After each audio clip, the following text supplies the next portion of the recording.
بابا نے مجھ سے کہا کہ اپنی پڑھائی جاری رکھو کیونکہ عورت کا اصل زیور اس کا علم ہے۔ میں نے اس کی بات مانی اور دوبارہ اپنی تعلیم شروع کر دی۔ میں گھر کے کام بھی کرتی تھی اور پڑھائی بھی ساتھ ساتھ کرتی تھی۔ میں چاہتی تھی کہ بابا کو مجھ پہ فخر ہو، مگر وقت کے ساتھ ساتھ ان کی صحت خراب ہونے لگی۔ وہ اکثر سینے پہ ہاتھ رکھ کر بیٹھ جاتے تھے اور کہتے تھے سفینہ اگر میں نہ رہا تو اپنی ماں کا خیال رکھنا۔ میں روتی تھی اور کہتی تھی بابا ایسی باتیں نہ کریں، مگر ایک دن وہ سچ مچ چلے گئے۔ ان کی موت نے میری دنیا اجاڑ دی تھی۔ بابا کے جانے کے بعد ماں بہت بیمار رہنے لگی۔ ان کے چہرے کی چمک ماند پڑ گئی تھی۔ وہ اکثر رات کو اٹھ کر بیٹھ جاتی تھی اور کہتی تھی سفینہ مجھے لگتا ہے کہ میں بھی اب زیادہ دن نہیں رہوں گی۔ پھر روتے ہوئے بولتی تھی تجھے اکیلا کیسے چھوڑوں؟ اگر مجھے کچھ ہو گیا تو تیرا کیا ہوگا؟ میں ان کے قدموں میں سر رکھ کر کہتی تھی کہ ماں تمہارے ہوتے ہوئے مجھے کسی چیز کا ڈر نہیں، لیکن دل کے اندر ایک خوف تو بس گیا تھا کہ اگر ماں بھی چلی گئی تو میرا کیا ہوگا؟ آخر کار ماں کے کہنے پر 4 سال بعد میں نے دوسری شادی کے لیے ہاں کر دی۔ ماں نے ان لوگوں سے جھوٹ بولا کہ میری پہلی شادی ہے۔ میں نے بھی کچھ نہیں کہا کیونکہ میں جانتی تھی اگر یہ سچ بتا دیا تو کوئی رشتہ نہیں آئے گا، اور ماں کی خواہش تھی کہ وہ مجھے پھر سے آباد دیکھیں۔ میری دوسری شادی ایک شخص اکرم سے ہوئی۔ وہ بظاہر سیدھا سادہ لگتا تھا مگر وقت نے بتایا کہ وہ اندر سے بہت مختلف تھا۔ میں دبلی پتلی تھی اور میری کوئی اولاد بھی نہیں تھی، مگر پھر بھی جھوٹ تو جھوٹ ہوتا ہے۔ شادی کے کچھ ہی دن بعد اکرم کو کہیں سے پتہ چل گیا کہ میری پہلے شادی ہو چکی ہے۔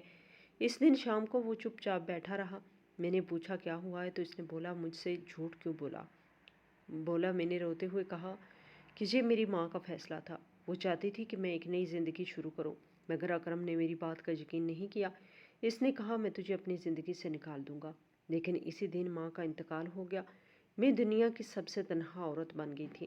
ماں کے جانے کے بعد اکرم نے اپنا فیصلہ بدل دیا، لیکن اس کا یہ فیصلہ اس لیے نہیں بدلا کہ اسے مجھ پر ترس آ گیا تھا، بلکہ اس لیے کہ اسے پتا تھا کہ اب میں بالکل بے بس ہوں۔ اب میرے پاس کوئی سہارا نہیں اور ایک بے بس عورت پر حکم چلانے کا اپنا ہی مزہ ہے۔ واقعی وہ ایسے ہی کرتا تھا۔ اس نے مجھے اپنی بیوی سے زیادہ ایک نوکرانی بنا لیا تھا۔ میں صبح سے رات تک کاموں میں لگی رہتی تھی، کھانا پکاتی، برتن دھوتی، کپڑے استری کرتی اور وہ آرام سے بیٹھا رہتا تھا۔ اگر کبھی میں تھک کر بیٹھ جاتی تو وہ کہتا کہ تمہیں کھانا پہننے کو مل رہا ہے، یہی تمہارا انعام ہے۔ میں سوچتی تھی کہ میری قسمت اتنی بری کیوں ہے؟ مجھے دونوں ہی بار ایسے آدمی کیوں ملے؟ کیا دنیا میں سارے مرد برے ہیں؟ مگر پھر دل میں بابا کی یاد آتی تھی۔ وہ بھی تو ایک مرد تھے، مگر وہ تو بہت نیک تھے، اپنی بیوی کے لیے محبت بھرا دل رکھتے تھے۔ مجھے سمجھ نہیں آتا تھا کہ کیوں میری زندگی ہمیشہ دکھوں سے بھری رہتی ہے۔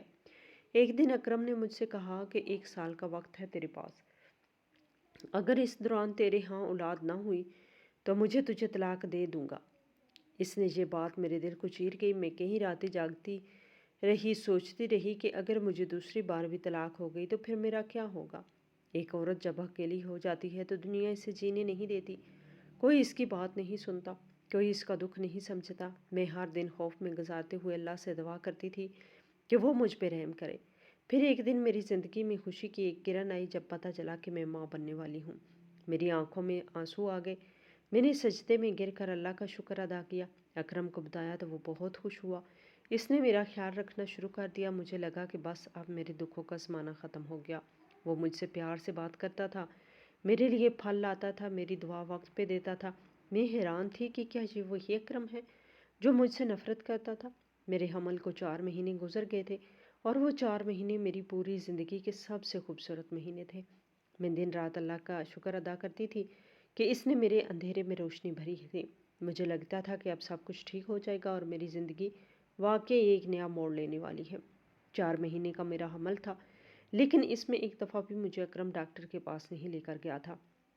اس کا کہنا تھا کہ ڈاکٹر الٹے سیدھے مشورے دیتے ہیں، اپنے پیسے بنانے کے لیے دوائیاں چلاتے ہیں، جب تمہیں کوئی مسئلہ نہیں تو کیا ضرورت ہے؟ مجھے واقعی کوئی مسئلہ نہیں ہو رہا تھا، بس وہی سب کچھ ہو رہا تھا جو حمل میں نارمل ہوتا ہے، جیسے دل خراب ہونا، کمزوری محسوس ہونا یا کبھی کبھی چکر آنا۔ اسی لیے میں بھی مطمئن تھی اور سوچتی تھی کہ شاید وہ ٹھیک ہی کہتا ہے، ڈاکٹر بلا وجہ پریشان کرتے ہیں۔ میں دن رات گھر کے کام بھی کرتی تھی اور اپنی حالت کا خیال بھی رکھتی تھی۔ کبھی کبھی دل چاہتا کہ کوئی میرا حال پوچھے، مگر وہ ہمیشہ اپنے دوستوں کے ساتھ وقت گزارتا تھا۔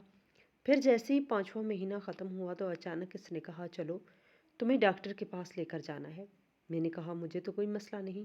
تو اس نے سخت لہجے میں کہا تمہیں مسئلہ ہو یا نہ ہو، میں نے کہا ہے تو اب چلو۔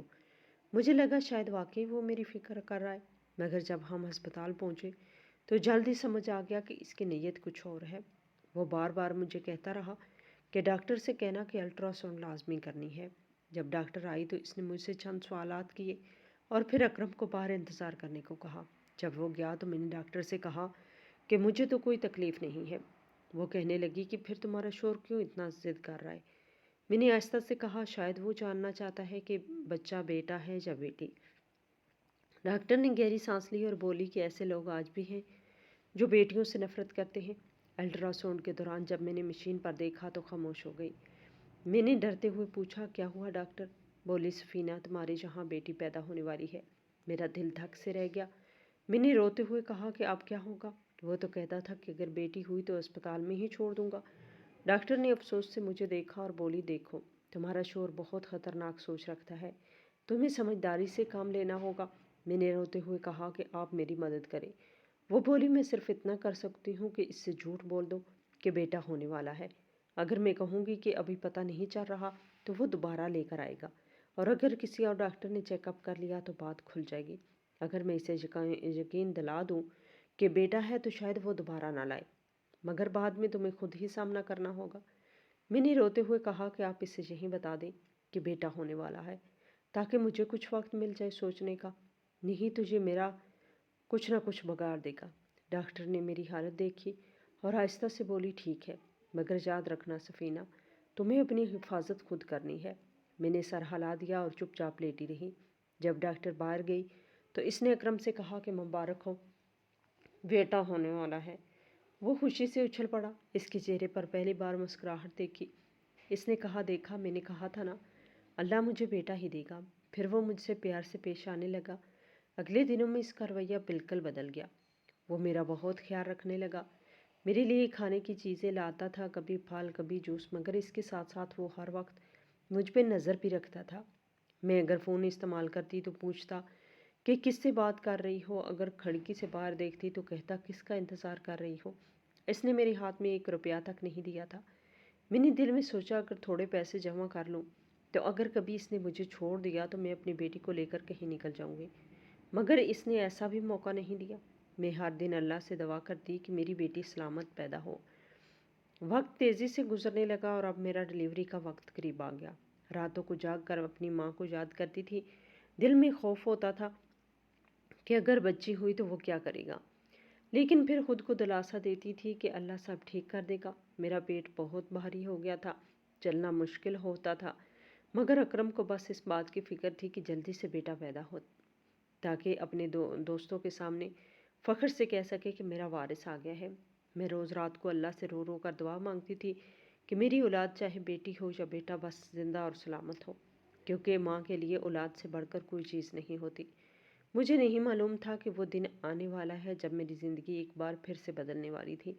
میرا وقت قریب آ گیا تھا۔ میں دل ہی دل میں سوچ رہی تھی کہ وہی والی ڈاکٹر ہوگی جس نے میری مدد کی تھی۔ میں اسے کہوں گی کہ کسی بھی طرح میری بیٹی کو بچا لے۔ لیکن جب ہسپتال پہنچی تو پتہ چلا کہ وہ ڈاکٹر اب یہاں نہیں ہے، وہ اپنی تعلیم کے لیے باہر کے ملک چلی گئی تھی۔ میری جان جیسے نکل گئی تھی۔ اب میرے سامنے کوئی اور ڈاکٹر تھی جو دیکھنے میں سخت مزاج اور بدتمیز لگ رہی تھی۔ میں نے آہستہ سے کہا کہ میرے شوہر کو بیٹی نہیں چاہیے، وہ اگر جان گیا تو کچھ برا کر دے گا۔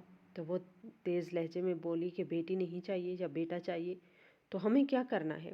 ہمارا کام صرف پیدا کرنا ہے، باقی تم لوگوں کے مسئلے تمہارے اپنے ہیں۔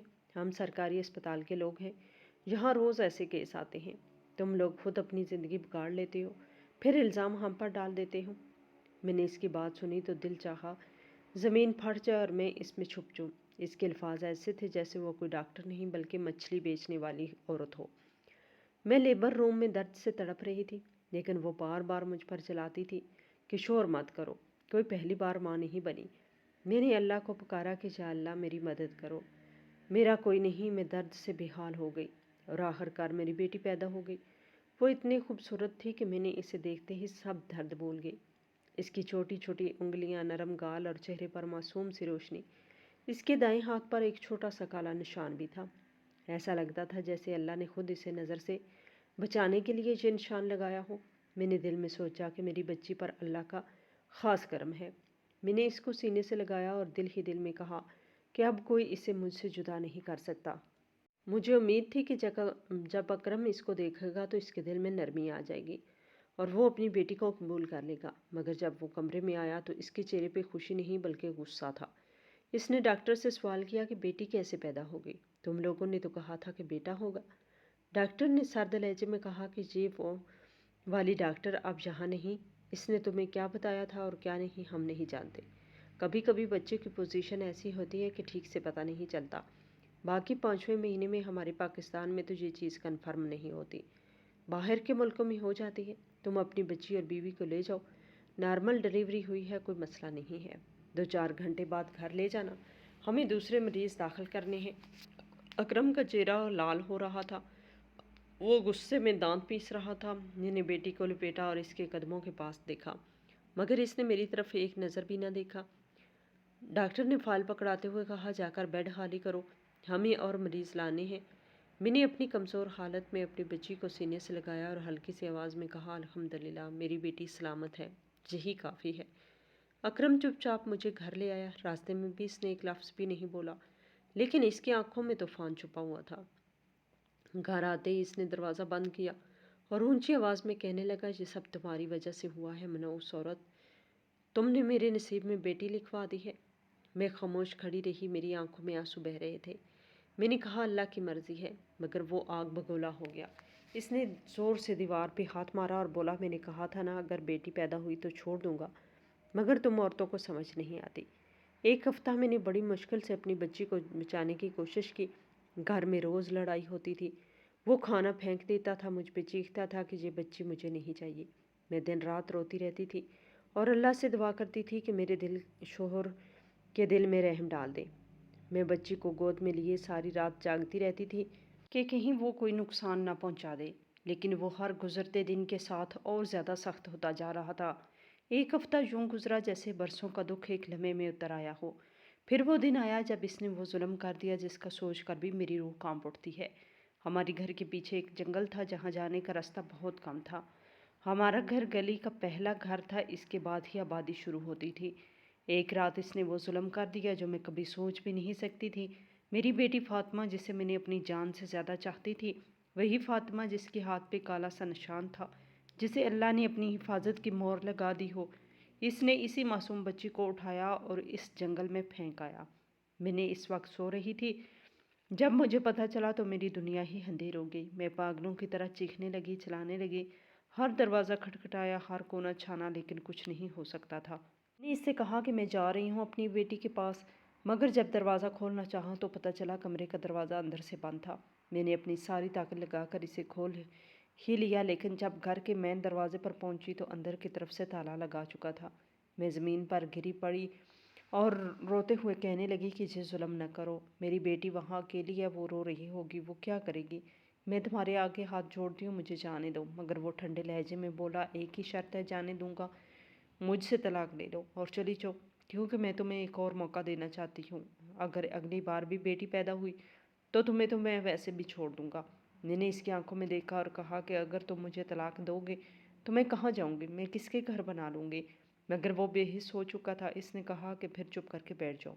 میں روتی رہی، گڑ گڑاتی رہی، لیکن اس کے دل پر کوئی اثر نہیں ہوا۔ میرے جسم سے جیسے جان نکل گئی، میرا دماغ کام کرنا چھوڑ چکا تھا، میں فرش پر گر گئی اور بے ہوش ہو گئی۔ جب آنکھ کھولی تو سورج کی روشنی نہیں بلکہ 7 دن گزر چکے تھے۔ میں ایک بستر پر پڑی تھی، میرے ہاتھ میں ڈرپ لگی ہوئی تھی اور پاس ایک اجنبی ڈاکٹر بیٹھا تھا جس نے کہا کہ تم خوش قسمت ہو، زندہ بچ گئی ہو، تمہارا شوہر تمہیں مرنے کے قریب چھوڑ گیا تھا لیکن ہم نے تمہیں بچا لیا۔ میں نے آنکھوں میں آنسو لیے صرف ایک بات پوچھی، میری بیٹی کہاں ہے؟ مگر وہاں سب خاموش تھے، کسی کے پاس جواب نہیں تھا۔ یہ صرف اللہ کا کرم تھا کہ میں بچ گئی۔ اس کے بعد اکرم نے اس شہر کو چھوڑنے کا فیصلہ کیا کیونکہ اس کی نوکری کا تبادلہ ہو گیا تھا۔ ہم دوسرے شہر آ گئے، لیکن میرا دل وہی رہ گیا جہاں میری بیٹی تھی۔ میں ہر لمحہ سوچتی کہ پتہ نہیں وہ زندہ بھی ہے یا نہیں، کہیں کسی جانور نے نقصان تو نہیں پہنچایا ہوگا۔ یہ سوچ کر میرا دل پھٹنے لگتا تھا۔ شاید اسی پریشانی کی وجہ سے 2 سال گزر گئے۔ دوبارہ سے حمل نہیں ٹھہرا۔ ڈاکٹروں نے کہا سب کچھ ٹھیک ہے، مگر لگتا ہے زیادہ دکھ اور غم کی وجہ سے جسم کے اندر کچھ اثر پڑ گیا ہے، اسی لیے یہ ماں نہیں بن پا رہی۔ میں چپ رہتی تھی، مگر میرے شوہر کا دل اب بدلنے لگا تھا۔ وہ کہنے لگا کہ دوسری شادی کرے گا تاکہ اس کا بیٹا ہو۔ وہ ایک لڑکی کے ساتھ پہلے ہی چکر چلا رہا تھا اور اب اسی سے شادی کرنا چاہتا تھا۔ میں نے سنا تو میری روح کانپ گئی۔ میری زندگی میں ایک اور طوفان آنے والا تھا۔ اللہ جانے کہ وہ سارے دکھ میری ہی قسمت میں لکھ دیے گئے تھے۔ نہ ماں بننے کی خوشی ملی، نہ بیٹی کی پرورش کا حق ملا، نہ شوہر کی وفاداری نصیب ہوئی۔ مگر شاید اوپر والا سب دیکھ رہا تھا، کیونکہ جس لڑکی کے ساتھ وہ شادی کرنا چاہتا تھا، اس کے ساتھ اس کا رشتہ بننے سے پہلے ہی ٹوٹ گیا۔ وقت گزرتا گیا، اس نے پھر ایک دو جگہ کوشش کی، مگر سب نے انکار کر دیا۔ کوئی کہتا کہ اس کی عمر زیادہ ہے، کوئی کہتا اس کے سر پہ بال نہیں اور بیوی پہلے سے موجود ہے، اس لیے رشتہ نہیں دیں گے۔ میں دل میں سوچتی تھی کہ شاید میری بد دعا اسے لگ گئی ہے۔ نہ وہ دوسری شادی کر پایا، نہ اولاد ہوئی اور نہ ہی گھر میں سکون رہا۔ ہر دن لڑائی ہوتی، ہر رات الزام بازی ہوتی، ہر صبح نفرت سے بھری ہوتی۔ میں بس یوں ہی دن گزارتی رہی تھی کہ رات ہو جائے اور پھر صبح اسی امید سے گزار دیتی کہ شاید کل ایک نئی صبح آئے گی اور میری قسمت بدل جائے گی۔ لیکن وہ صبح کبھی نہیں آئی۔ میری زندگی اندھیروں میں ڈوبتی جا رہی تھی۔ ایسا نہیں تھا کہ میں اپنے شوہر کے لیے کوئی بد دعا گئی تھی۔ میں نے کبھی یہ نہیں چاہا تھا کہ اس کی زندگی ختم ہو جائے۔ بس اتنی ہی دعا مانگتی تھی کہ اس کے دل میں رحم پیدا ہو جائے۔ مگر شاید وقت بدل چکا تھا۔ اب میں اس کے لیے نہ کوئی دعا کرتی تھی، نہ بد دعا۔ میرے دل میں ایک عجیب سا سکون تھا، جیسے سب ختم ہو چکا ہو۔ مگر ایک دن اچانک وہ گرتے گرتے ایک بیماری کا شکار ہو گیا۔ ایسی بیماری جس نے اسے لمحوں میں توڑ کے رکھ دیا اور بستر سے اٹھ نہیں پاتا تھا۔ بولنے کی کوشش کرتا تو آواز گلے میں اٹک جاتی اور صرف اشاروں سے بات کرنے کی کوشش کرتا۔ اور پھر ایک دن اچانک اس نے بڑی مشکل سے اپنی زبان سے چند الفاظ نکالے کہ بیڈ کے پیچھے الماری ہے۔ بیڈ کے پیچھے الماری ہے۔ میں سمجھی نہیں کہ وہ کیا کہنا چاہ رہا ہے۔ میں نے اسے کئی بار پوچھا، مگر وہ صرف وہی الفاظ دہراتا رہا، بیڈ کے پیچھے الماری ہے۔ میں حیران تھی کہ اس کی بات کا مطلب کیا ہے۔ جب وہ اپنی آخری سانسیں لے رہا تھا تو میں نے پانی پلانے کی کوشش کی، لیکن وہ پانی نہیں پی سکا اور چند لمحوں بعد وہ چلا گیا۔ میں دیر تک اس کے چہرے کو دیکھتی رہی۔ کئی سالوں کی نفرت ایک لمحے میں ختم ہو گئی تھی، مگر دل کے اندر کوئی خلش باقی تھی۔ جب غسل دیا گیا اور سب لوگ چلے گئے تو گھر میں صرف میں تھی۔ اس کے الفاظ میرے دماغ میں بار بار گونج رہے تھے۔ بیڈ کے پیچھے الماری ہے۔ میں نے فیصلہ کیا کہ دیکھوں آخر وہ کہنا کیا چاہتا تھا۔ میں نے بیڈ کو بڑی مشکل سے ہلایا اور دیوار پر ہاتھ پھیرا تو اچانک میری انگلی ایک لکڑی کے کونے سے ٹکرا گئی۔ میں نے غور سے دیکھا تو سامنے دیوار نہیں بلکہ ایک چپکی ہوئی الماری تھی، جسے دیوار کی طرح بنا دیا گیا تھا۔ میں نے بڑی مشکل سے اس الماری کو کھولا تو اندر دیکھ کر میرے ہوش اڑ گئے۔ اندر سونے کے بسکٹ رکھے ہوئے تھے، نوٹوں کے بنڈل تھے، زیورات تھے جو میں نے کبھی دیکھے بھی نہیں تھے۔ ایک ایک دراز میں دولت بھری پڑی تھی۔ میں حیران تھی کہ اس نے یہ سب کچھ چھپا کے رکھا تھا، اور افسوس اس بات کا ہوا کہ اتنی دولت اس کی نے جمع کی، مگر نہ خود سکون سے جی سکا، نہ مجھے جینے دیا۔ اب یہ سب میرے سامنے تھا، لیکن اس کا کیا فائدہ؟ وہ خود تو دنیا سے چلا گیا اور میں اکیلی رہ گئی۔ میں نے دیر تک اس الماری کو دیکھتی رہی۔ پھر میرے دل میں ایک خیال آیا، شاید یہ سب اسی لیے ہوا کہ مجھے میری پرانی دعاؤں کا جواب مل جائے۔ میں نے ہمیشہ سے ایک ہی دعا مانگی تھی کہ میری بیٹی زندہ ہو، کہیں کسی کو مل گئی ہو، کسی نے اس کی پرورش کی ہو۔ میں نے وہ ساری دولت اکٹھی کی، ایک بیگ میں رکھی، کچھ زیورات ساتھ لیے اور اگلے ہی دن اس شہر کا رخ کیا جہاں کبھی میرا گھر تھا، جہاں میری زندگی کی سب سے بڑی آزمائش شروع ہوئی تھی۔ گاڑی میں بیٹھتے ہوئے دل کی دھڑکن تیز تھی۔ میں جانتی تھی کہ یہ ایک ناممکن سی کوشش ہے۔ لوگ کہتے ہیں 10 سال پرانی باتیں بھول جانی چاہیے، مگر ماں کا دل تو کبھی نہیں بھولتا۔ مجھے ہر راستہ یاد تھا، ہر موڑ پہ گزرے لمحے یاد تھے۔ میں اس محلے میں پہنچی تو بہت کچھ بدل چکا تھا۔ نئے لوگ تھے، نئی عمارتیں تھیں، مگر وہ گلی وہی تھی۔ میں نے ادھر ادھر پوچھا، پرانے لوگوں میں سے کچھ ہی بچے تھے۔ سب نے یہی کہا کہ اس جگہ کے پیچھے اب بھی وہی جنگل ہے، بس درخت کم ہو گئے ہیں۔ میں نے قدموں میں کپکپی محسوس کی۔ جب میں اس جنگل کے راستے پہ چلی تو میرا دل دھڑکنے لگا۔ میں نے ہر درخت کو دیکھتی جیسے وہ مجھے پہچانتے ہوں۔ ہر جھونکے میں میری بیٹی کی آواز سنائی دیتی تھی۔ میں جانتی تھی کہ شاید کوئی پاگل ہی اتنے سال بعد اپنی بچی کو ڈھونڈنے آتا ہے، مگر پھر بھی میں ماں تھی۔ میرے دل میں امید کی ایک کرن تھی کہ شاید کوئی معجزہ ہو جائے، شاید میری فاطمہ کہیں کسی کے پاس زندہ ہو، شاید وہی دعا اب قبول ہونے والی ہو۔ میری پولیس کو جا کر یہ بات بتائی تو وہ پہلے تو ہنسنے لگے اور کہنے لگے کہ ایسا تھوڑا ہوتا ہے بی بی، اتنے سال پرانی بچی کو کوئی کہاں سے ڈھونڈے گا۔ میں نے ان سے کہا کہ کہیں لیکن ایسا تو ہو سکتا ہے نا، کسی کو جنگل سے ایک چھوٹی بچی ملی ہو اور اس کے بارے میں کسی نے کوئی رپورٹ درج کروائی ہو۔ پولیس والے ایک دوسرے کا چہرہ دیکھنے لگے، پھر اس ایک نے کہا کہ ہاں ایسا تو ہو سکتا ہے، لیکن اب اتنا پرانا ریکارڈ چیک کرنے کون بیٹھے گا؟ اگر آپ خود چیک کرنا چاہتی ہیں تو چیک کر لیں۔ میں نے کہا کہ کیسے چیک کرنا ہے، تو انہوں نے مجھے ایک پرانے سے کمرے کی طرف اشارہ کیا اور کہا کہ یہاں جا کر دیکھ لو، سارا ریکارڈ ادھر رکھا ہے۔ میں اس کمرے میں گئی تو اندر داخل ہوتے ہی ایک عجیب سی بو محسوس ہوئی، جیسے برسوں سے کوئی چیز بند پڑی ہو۔ وہاں ہر طرف پرانی فائلز، رجسٹر اور بوسیدہ کاغذوں کے ڈھیر لگے ہوئے تھے۔ کچھ فائلیں پھٹی ہوئی تھی، کچھ پر مٹی جمی ہوئی تھی، کچھ رجسٹروں کے صفحے دیمک نے کھا لیے تھے۔ میں نے افسوس سے سوچا کہ ہماری پولیس ابھی بھی سارا کام رجسٹروں میں ہاتھ سے لکھتی ہے۔ اللہ جانے کتنے لوگوں کے دکھ یہاں دبے ہوں گے۔ میں نے ایک ایک فائل کھولی، پرانا ریکارڈ دیکھتی رہی، ایک ایک صفحہ پلٹا، کہیں کسی جگہ میری بچی کا ذکر مل جائے، مگر کچھ نہ ملا۔ میں نے 4 سے 5 گھنٹے اس گرمی میں وہاں گزارے۔ اندر پنکھا بھی خراب تھا، پسینے سے میرا حال برا ہو گیا، مگر دل کہتا تھا کہ شاید اگلا رجسٹر وہی ہو جس میں میری بیٹی کی کہانی لکھی ہو۔ میں نے آخری رجسٹر تک سب دیکھ لیا، مگر کچھ نہیں ملا۔ میری آنکھوں سے آنسو بہنے لگے، میں تھک چکی تھی، ہمت جواب دے چکی تھی۔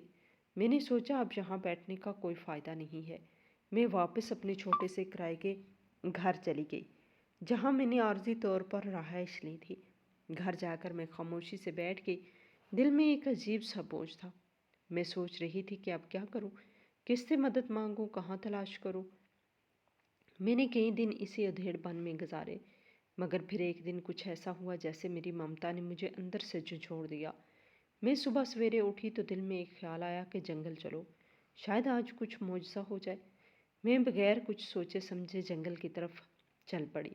راستے میں درخت جھوم رہے تھے، پرندے چہک رہے تھے، ہوا چل رہی تھی، میرے کانوں میں صرف میری بیٹی کا نام گونج رہا تھا، فاطمہ فاطمہ۔ میں ہر درخت کے پاس جا کر آواز دیتی تھی، ہر جھاڑی کے پیچھے جھانکتی تھی، آنکھوں سے آنسو بہتے جا رہے تھے، دل کے اندر ایک آگ سی جل رہی تھی۔ میں چیخنے لگی، فاطمہ کہاں ہو، میری بچی کہاں ہو؟ مجھے ایسا لگا جیسے میرا دماغ معاف ہو گیا ہے۔ میں رونے لگی، چیخنے لگی، اور پھر اچانک اندھیرا چھا گیا۔ مجھے نہیں معلوم کب میں زمین پہ گری اور بے ہوش ہو گئی۔ جب آنکھ کھلی تو میں ایک اجنبی جھونپڑی میں پڑی ہوئی تھی۔ چھت بانس اور پرانی چٹائیوں سے بنی تھی، دیواریں مٹی کی تھی، سامنے ایک عورت چولہے پہ کچھ پکا رہی تھی۔ وہ بڑی عمر کی لگ رہی تھی، چہرے پر بیماری اور تھکن کے آثار تھے۔ میں نے ارد گرد دیکھا، ایک چھوٹی سی بچی میرے قریب کھڑی تھی، وہ تقریباً 10 سال کی ہوگی، بڑی پیاری اور معصوم سی۔ اس نے نرمی سے کہا، آپ کو ہوش آ گیا، اب آپ ٹھیک ہیں؟ میں نے کمزور آواز میں پوچھا، تم کون ہو؟ وہ مسکرا کے بولی، ہم جنگل میں رہتے ہیں اور وہ میری ماں ہے، آپ یہاں بے ہوش پڑی ملی تھی تو ہم آپ کو اٹھا کر یہاں لے آئے۔ تھوڑی دیر بعد وہ عورت بھی میرے قریب آ گئی، اس کی چہرے پر ماں جیسا سکون تھا۔ اس نے کہا کہ ہاں، میری بیٹی نے بتایا کہ تم جنگل میں گری ہوئی تھی، ہم تمہیں گھر لے آئے۔ کہاں سے آئی ہو تم اور ایسے کیسے بے ہوش ہو گئی؟ کہاں جانا ہے تمہیں؟ اگر ٹھیک ہو تو جا سکتی ہو، اگر کوئی اور مدد چاہیے تو بتاؤ، میری بیٹی تمہیں راستہ دکھا دے گی، وہ جنگل کے چپے چپے سے واقف ہے۔ میں نے حیرت سے کہا کہ آپ لوگ یہاں رہتے ہیں؟ تو وہ افسوس بھرے لہجے میں بولی کہ ہاں، اور کوئی جگہ نہیں ہے، پہلے تو میں اکیلی تھی، پر اب یہ بچی ہے میری دنیا کا واحد سہارا، لیکن آج میں بہت پریشان ہوں کیونکہ میں بیمار ہوں اور لگتا ہے کہ زیادہ دن نہیں جی سکوں گی۔ میں ہر روز سوچتی ہوں کہ میرے بعد اس بچے کا کیا بنے گا، یہ کہاں جائے گی۔ میں اس عورت کو دیکھنے لگی، میرے دل میں عجیب سا احساس جاگا۔ میں خود اتنی پریشان تھی، اتنی اکیلی تھی، مگر ان کی حالت مجھ سے بھی بدتر تھی۔ میں نے اس بچی کی طرف دیکھا تو وہ چولہے کے پاس بیٹھی لکڑیاں جلا رہی تھی، پسینے سے اس کا چہرہ بھیگ چکا تھا، مگر اس کے چہرے پہ کوئی شکوہ نہیں تھا۔ وہ اتنی پیاری، اتنی معصوم تھی کہ میں پلک جھپکنا بھول گئی، جیسے کہیں نہ کہیں میں نے یہ چہرہ پہلے دیکھا ہو۔ اچانک میری نظر اس لڑکی کے ہاتھ پہ پڑی تو میری قدموں کے نیچے سے زمین نکل گئی، میں سکتے میں آ گئی، میری سانس رکنے لگی، دل زور زور سے دھڑکنے لگا۔ میں نے جیسے ہی غور سے دیکھا تو میرا دل بیٹھ گیا۔ وہی نشان تھا جو فاطمہ کے ہاتھ پر تھا، وہی کالا برتھ مارک جو میں نے خود اپنی آنکھوں سے دیکھا تھا۔ جب وہ پیدا ہوئی تھی میرا دل میں کانپنے لگی، میرا جسم لرزنے لگا، آنکھوں سے آنسو بہنے لگے۔ میں نے خود کو سنبھالا اور اس کے قریب جا کر اس کا ہاتھ پکڑ لیا اور چیخ کر کہا، تم میری بیٹی ہو، تم میری فاطمہ ہو، تم میری اپنی ہو۔ میری آنکھوں سے آنسو ٹپکنے لگے۔ میں نے اسے زور سے گلے لگا لیا اور اس کا چہرہ چوما، اس کا ماتھا چوما، بار بار اللہ کا شکر ادا کرنے لگی۔ میں زمین پر گر کر سجدے میں چلی گئی۔ شکر کے آنسو میرے رخساروں پہ بہنے لگے۔ میں کہنے لگی، ہے اللہ، تو نے مجھے کھوئی ہوئی اولاد واپس کر دی۔ میں تیری ذات پر بھروسہ رکھا اور آج تو نے میری ممتا کو تسکین دے دی، میری دعائیں رنگ لائیں۔ آج میرا سینہ سکون سے بھر گیا۔ وہ عورت جو چولہے کے پاس بیٹھی تھی حیران ہو گئی۔ اس کے چہرے پہ الجھن تھی، اس کے ہاتھ رک گئے۔ وہ میری طرف دیکھنے لگی۔ میں نے کہا، یہ میری بیٹی ہے، میری فاطمہ ہے۔ تو وہ حیرانگی سے کہنے لگی، تمہاری بیٹی کیسے ہو سکتی ہے؟ تم نے تو اسے جنگل میں پھینک دیا تھا۔ تم جیسی مائیں اولاد کو کیوں پیدا کرتی ہیں؟ میں یہ سن کر جیسے پتھر بن گئی۔ میں نے روتے ہوئے کہا، نہیں، میں نے اپنی اولاد کو کبھی نہیں پھینکا تھا۔ وہ مجھے اس حال میں ملی تھی جب میرا شوہر مجھ پر ظلم کر کے چلا گیا تھا۔ میری زندگی تباہ ہو گئی تھی، میں بے ہوش ہو گئی تھی، مجھے کچھ یاد نہیں تھا۔ میں نے روتے ہوئے سب کچھ بتایا کہ کیسا میرا شوہر مجھے مارتا تھا، راتوں کو اٹھ کے روتی تھی، اپنے رب سے فریاد کرتی تھی کہ یا اللہ مجھے اس ظلم سے نجات دے۔ وہ مجھے کھانا نہیں دیتا تھا، میں بھوکی پیاسی رہتی تھی۔ پیٹ میں بچی تھی، وہ مجھے زمین پہ دھکے دیتا تھا، میں ٹوٹی ہوئی ہڈیوں کے ساتھ درد میں تڑپتی تھی۔ میں نے اس وقت خود کو سنبھالا۔ شاید اسی وجہ سے میری بیٹی مجھ سے بچھڑ گئی اور عورت خاموشی سے میری بات سنتی رہی۔ پھر اس نے کہا کہ اگر تمہاری بات سچ ہے تو یقیناً اللہ نے تمہارے صبر کا پھل دیا ہے، اس نے تمہاری بچی کو تم تک پہنچا دیا۔ یہ بچی مجھے اور میرے شوہر کو ملی تھی، ہم اس سے جنگل میں لکڑیاں کاٹنے گئے تھے تب ملی تھی، بالکل نوزائیدہ تھی۔ میں نے اس وقت کے بعد اسے پالا۔ میرا شوہر جب زندہ تھا تو یہ بہت خوش تھی، لیکن جب وہ اس دنیا سے گیا تو یہ 7 سال کی تھی۔ تب سے یہ میرے سارے کام کرتی ہے، میرا ہاتھ بٹاتی ہے، میرا سہارا ہے۔ اب میں بیمار ہوں، میرا جسم ٹوٹ چکا ہے، میں زیادہ نہیں جینے والی۔ یہی میری زندگی کا سب سے بڑا خوف ہے کہ میرے جانے کے بعد اس کا کیا ہوگا۔ میں نے فاطمہ کو دیکھا، اس کی آنکھوں میں آنسو تھے، وہ خاموش کھڑی تھی۔ میرے قریب آ کر بولی، آپ میری اصل والی ماما ہو؟ میں نے رو کر کہا، ہاں بیٹا، میں تیری ماما ہوں۔ میری آنکھوں سے آنسو رکنے کا نام نہیں لے رہے تھے۔ میں نے اسے پھر گلے لگا لیا۔ وہ عورت کہنے لگی کہ اگر یہ تمہاری بیٹی ہے تو تم اسے اپنے ساتھ لے جاؤ، میں اب اسے اور نہیں رکھ سکتی۔ میں نے کہا کہ تم نے میری بیٹی کو پالا پوسا ہے، تم نے اس کی خدمت کی ہے، تم میری دعاؤں میں ہمیشہ رہو گی، میں تمہیں چھوڑ کے کیسے جا سکتی ہوں؟ تم بھی میرے ساتھ چلو، میں تمہیں بھی سنبھال لوں گی۔ میں نے اپنی بیٹی کو ماں بن کر پالا، اب میری باری ہے کہ میں تمہیں بیٹی بن کر سنبھالوں۔ میں ان دونوں کو اپنے ساتھ لے آئی۔ میں نے کرائے کے گھر کو چھوڑ کر ایک بہتر گھر لے لیا۔ پیسوں کی کمی نہیں تھی لیکن سکون کی کمی تھی۔ اب فاطمہ میرے پاس تھی تو دل کو قرار آیا۔ میں نے اس عورت کا علاج کروانے کی ٹھانی۔ ڈاکٹر نے کہا بیماری بہت پرانی ہے لیکن اگر محنت کی جائے تو علاج ممکن ہے۔ میں نے کہا کہ جتنے بھی پیسے لگیں علاج ضرور کرو، اللہ نے چاہا تو یہ عورت ٹھیک ہو جائے گی۔ میں نے ہر ممکن کوشش کی، اس کے لیے دوائیں لائیں۔ فاطمہ اس کا بہت خیال رکھتی تھی، دن رات اس کے پاس رہتی تھی۔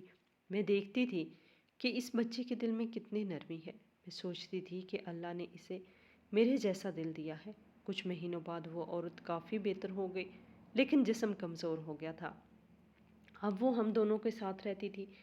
فاطمہ کے چہرے پر ہمیشہ مسکراہٹ ہوتی تھی، وہ ہم دونوں کی دعاؤں کا مرکز تھی، ہم تینوں ایک دوسرے کے لیے جیتے تھے۔ میں اکثر رات کو فاطمہ کو سوتے دیکھتی تو اللہ کا شکر ادا کرتی کہ جس اولاد کو میں نے برسوں یاد کیا وہ مجھے واپس مل گئی۔ یہ ایک معجزہ تھا، ایسا معجزہ جسے بیان کرنا ممکن نہیں۔ کبھی کبھی میں سوچتی ہوں کہ اللہ اپنے بندوں کی آزمائش لیتا ہے، لیکن اگر بندہ صبر کر لے تو اللہ اسے کبھی خالی نہیں لوٹاتا۔ میرا صبر رنگ لایا، میری ممتا کو سکون ملا۔ میری باہوں میں وہ بچی ہے جس کے لیے میں نے برسوں دعائیں مانگی تھی۔ اب فاطمہ کی 2 مائیں تھیں، ایک وہ جس نے جنم دیا اور ایک وہ جس نے پالا۔ دونوں ہی اس کے لیے اپنی جان قربان کر سکتی تھی۔ میں نے صبح آنکھ کھولتی ہوں اور فاطمہ کو اپنے پاس دیکھتی ہوں تو یقین نہیں آتا، ایسا لگتا ہے کہ جیسے میں کوئی خواب دیکھ رہی ہوں، مگر جب وہ مسکراتی ہے تو یقین آ جاتا ہے کہ یہ خواب نہیں بلکہ حقیقت ہے۔ میری زندگی کا سب سے حسین تحفہ ہے میری بیٹی۔ میری فاطمہ، میری آنکھوں کا نور، میری دعاؤں کا صلہ، میرے رب کی رحمت۔ میری دنیا اب مکمل ہے، میری آزمائش کا سفر ختم ہو گیا ہے اور میری کہانی جہاں آ کر سکون پا گئی ہے، کیونکہ آخر کار اللہ تعالیٰ نے میری گود بھر دی، میری آنکھوں کو قرار دے دیا اور میری زندگی میں روشنی لوٹا دی۔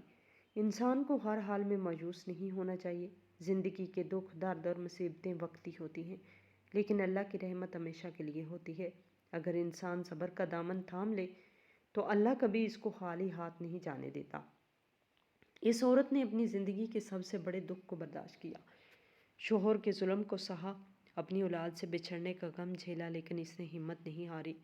وہ ہر حال میں اللہ سے دعا کرتی رہی، اس کا یقین کمزور نہیں ہوا اور آخر کار اللہ نے اس کی ممتا کو سکون دے دیا۔ جس کی بیٹی کو وہ برسوں پہلے کھو چکی تھی، وہی بیٹی اسے معجزے کے طور پہ واپس مل گئی۔ اس واقعے سے یہ سبق ملتا ہے کہ دنیا میں کوئی دعا ضائع نہیں جاتی، ہر آنسو اللہ کے پاس گنتی میں محفوظ رہتا ہے، ہر صبر کا بدلہ ضرور ملتا ہے۔ اگر دل سے مانگا جائے تو اللہ زمین ہلا دیتا ہے، اپنی رحمت نازل کر دیتا ہے۔ نیکی کبھی رائگاں نہیں جاتی۔ جس عورت نے ایک اجنبی بچی کو پال پوس کے بڑا کیا، اللہ نے اس کے لیے بھی رحمت کا سبب پیدا کر دیا۔ اسے وہ ماں مل گئی جو اس کی خدمت میں لگے۔ اس نے کبھی بدلے کی خواہش نہیں رکھی، بس اپنی نیت صاف رکھی اور اللہ نے اسے عزت بخشی۔ یہ بات سچ ہے کہ جو دل سے کسی کے لیے بھلائی چاہتا ہے، اس کے حصے میں بھی بھلائی آتی ہے۔ یہ کہانی ہمیں ایمان، یقین اور صبر کا پیغام دیتی ہے۔ انسان کو چاہیے کہ مشکلات میں گھبرا کر اللہ سے روگردانی نہ کرے، بلکہ دعا اور صبر کو اپنا ہتھیار بنائے، کیونکہ وہی رب ہے جو دلوں کے حال جانتا ہے، وہی رب ہے جو ہر اندھیرے کے بعد روشنی دیتا ہے، اور وہی رب ہے جو کھوئی ہوئی چیز کو واپس دلوا دیتا ہے۔ ہمیں ہمیشہ یہ یقین رکھنا چاہیے کہ جب سب راستے بند ہونے لگیں تو اللہ کے دروازے ضرور کھلے ہوتے ہیں۔ اگر انسان سچے دل سے پکارے تو اللہ کبھی انکار نہیں کرتا، کیونکہ اللہ کے ہاں دیر ہے اندھیر نہیں۔ ہماری آج کی یہ کہانی آپ کو کیسی لگی؟ کمنٹ باکس میں اپنی رائے کا اظہار ضرور کریں، اور مزید اس طرح کی سبق آموز کہانیاں سننے کے لیے ہماری ویڈیو کو لائک کریں، شیئر کریں اور ہمارے چینل کو سبسکرائب کریں۔